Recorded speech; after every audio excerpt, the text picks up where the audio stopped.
वास्तविकता में कथा हम इसलिए सुने कि हे प्रभु, इन 7 दिनों में इस कथा को श्रवण करके हम आपको जान सके, हम आपको पहचान सके। भगवत प्राप्ति की इच्छा हेतु ही। और याद रखिएगा, इस कथा को भी वही सुन सकता है जिस पर श्री ठाकुर जी ने कृपा की हो। अन्यथा इस कथा को श्रवण करने की इच्छा बहुत लोग रखते हैं, लेकिन भगवान कुछ ना कुछ ऐसी बाधा डाल देते हैं कि मन तो बहुत था कथा सुनेंगे, लेकिन पता चला कि दोस्त के यहाँ पर पार्टी आ गई, अब वहां जाना जरूरी है। यहाँ कथा में नहीं गए तो इतना बुरा नहीं लगेगा, पर दोस्त के यहाँ नहीं गए तो दोस्त तो नाराज हो जाएगा, और अगली बार जब हमारे यहाँ शादी होगी तो वो नहीं आएगा। उसके चक्कर में कोई भी कारण हो, हम कथा तो छोड़ देंगे, दूसरी कार्यक्रमों के लिए हम कथा छोड़ देंगे, लेकिन कथा के लिए जिसने दूसरी वस्तुओं को त्यागा हो उसको कथा से सच्चा प्रेम हो सकता है। वही कथा का सच्चा प्रेमी होगा। वहां से जैसे तैसे भगवान कृपा करके भेज भी देते हैं। आ भी गए पंडाल में तो यहाँ आकर के जो निद्रा रानी है वो ऐसी ऊपर प्रभाव डालती है कि कथा में बैठते ही बड़े आनंद की नींद आती है। शायद इतना आदमी थके हार के रात को जब सोता तब उसको नींद नहीं आती होगी। खूब अच्छे अच्छे बेड है, एसी चल रहा है, नींद नहीं आएगी, उसके लिए नींद की गोली खानी पड़ेगी। लेकिन कथा में आके बैठे और आनंद ही आनंद है, कुर्सी भी मिल रही है बैठने को, इधर से पंखे चल रहे हैं, कूलर चल रहे हैं, और क्या चाहिए। और कथा से जब उठेंगे तो फिर अच्छा अच्छा भोजन भी खाने को मिलेगा।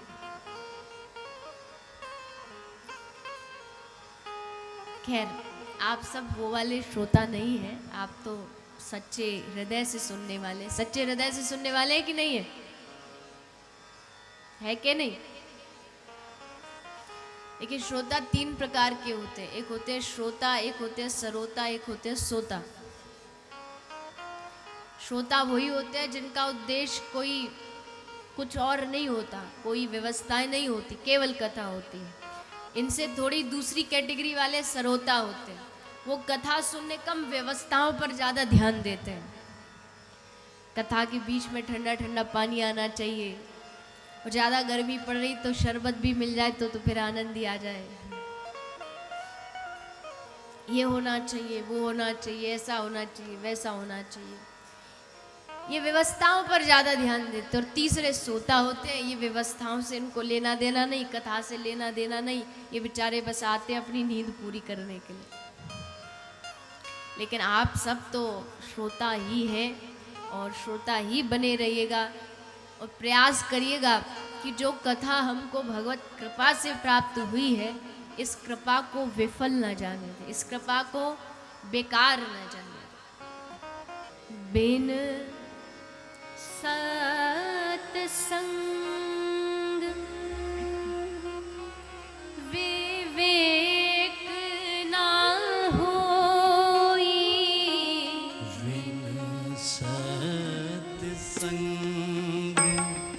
विवेक ना होई, बिनु सत्संग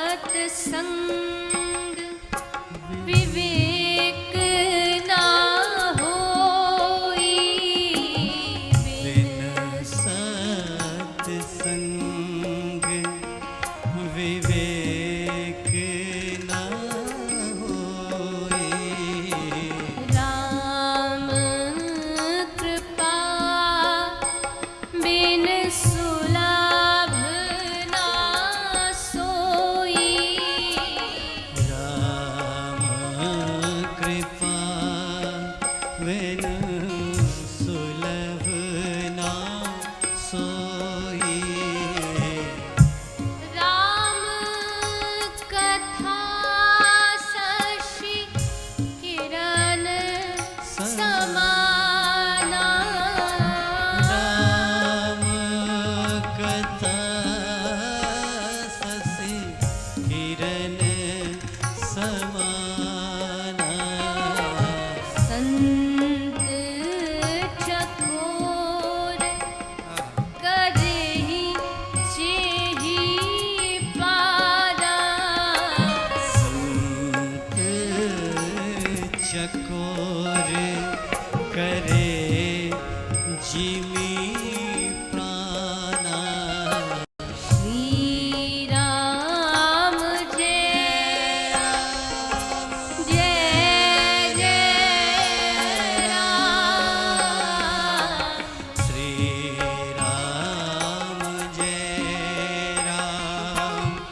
जय राम।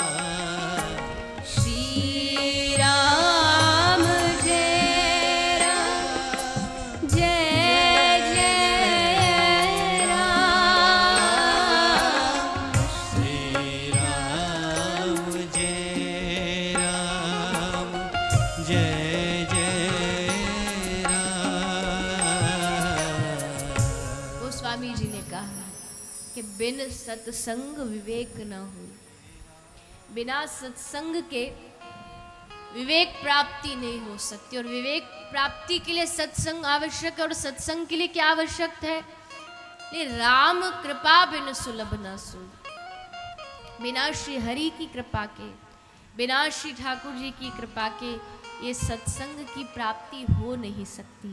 जब भगवान कृपा करते हैं तो ही हमारे हृदय में भावना जागृत होती है कि हमें कथा करानी है या हमें कथा सुननी है। ये भाव आया कहाँ से? हमको कथा करानी है, ये भाव कहाँ से आया? क्या हमने कुछ पुण्य किए उससे आया? बोले बिल्कुल नहीं। अगर आप सोचते हैं कि भागवत पुण्यों से मिलती है तो नहीं, भागवत मिलती है केवल और केवल भगवत कृपा से।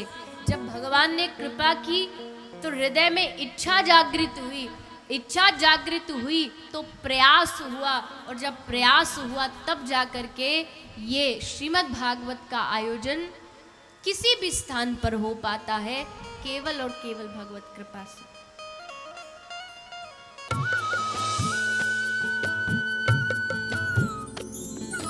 सर्वधर्म संगम, धर्म के सच्चे प्रहरी।